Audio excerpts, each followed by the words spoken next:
Baru sepekan dilantik sebagai Kepala Staf Angkatan Darat, Jenderal Agus Subianto tiba-tiba ditunjuk menggantikan posisi Panglima TNI Laksamana Yudo Margono oleh Presiden Jokowi. Tindakan buru-buru Presiden Jokowi itu pun mendapat sorotan dari pengamat militer dan pertahanan KONI Rahad Kundini Bakri. KONI merasa heran kenapa Jokowi harus begitu cepat memutuskan sosok pengganti Panglima TNI Yudo Margono. Padahal diketahui Yudo baru akan pensiun pada akhir November ini. Meski KONI mengungkap keputusan soal penggantian Panglima merupakan hak prerogatif Presiden, namun tetap saja ia menilai terlalu aneh mengambil langkah tersebut. KONI bahkan sampai menyinggung soal people power yang kemungkinan bisa terjadi dengan kebijakan Presiden Jokowi yang saat ini dinilai sudah terlalu jauh cawe-cawe.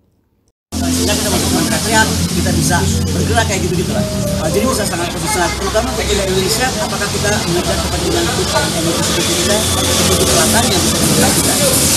Itu semua loh Pak Yudo, malah dikrek kemarin 51 Presiden TNI itu menjadi dikrek yang menurut saya sangat keren karena menghasilkan sebuah final paper bagaimana merubah pertahanan kita menjadi angkatan perang lagi seperti di era Bung Karno. Nah, dari semua yang disampaikan oleh Pak Yudo Margono dari termasuk legasi ini buat saya aneh.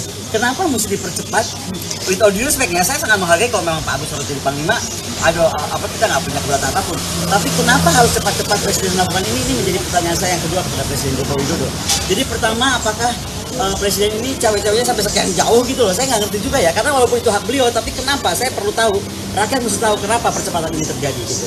Karena kalau dari kepatutan tuh kayaknya, aduh kenapa sih gitu, orang tinggal berapa hari lagi juga pensiun gitu, kenapa sih nggak diterusin aja, kecuali Pak Yudo tadi melakukan sesuatu yang salah gitu. Jadi saya sih kalau mendengar tadi berita, saya sebenarnya dengar berita bahwa beliau itu akan diganti itu per awal November. Itu saya udah dengar dari 3 minggu lalu. Tapi saya pikir cuma rumors, orang-orang namanya pengen jadi ya pastilah ya. Tapi ternyata ini kejadian dan lebih cepat daripada awal November.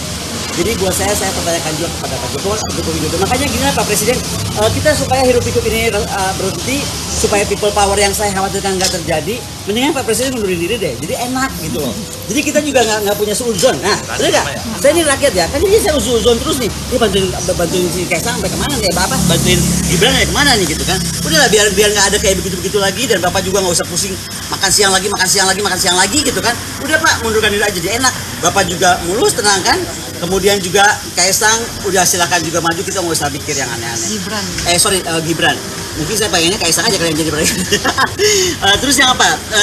Soal sosok Pak Agus sendiri, apakah punya kedekatan nih dengan Pak Jokowi tersendiri? Soal people power tadi, terus juga kekuasaan ini kan isu yang bergulir terus. Nah, apakah Mbak KONI ini melihat bahwa ada indikasi atau ancaman itu gitu? Saya melihatnya gini ya, bagaimanapun tentara itu manusia yang disempurnakan, apalagi mencapai tunjang seorang panglima dan calon panglima. Saya masih percaya bahwa Pak Agus itu bisa netral. Tetapi sekali lagi, selama presiden itu menjadi panglima tertinggi, bahwa dia mampu mengintervensi bisa. Bisa dong. Contoh gini aja, kenapa MK bisa diintervensi? Ya apa yang terjadi gitu? Ya kan? Karena Pak di MK itu pamannya Gibran gitu loh. Nah saya nggak tahu apa, saya khawatirnya dan saya cuma berharap tidak terjadi apa-apa, jangan sampai angkatan Download Tribun X sekarang, menghadirkan lokal menjadi Indonesia.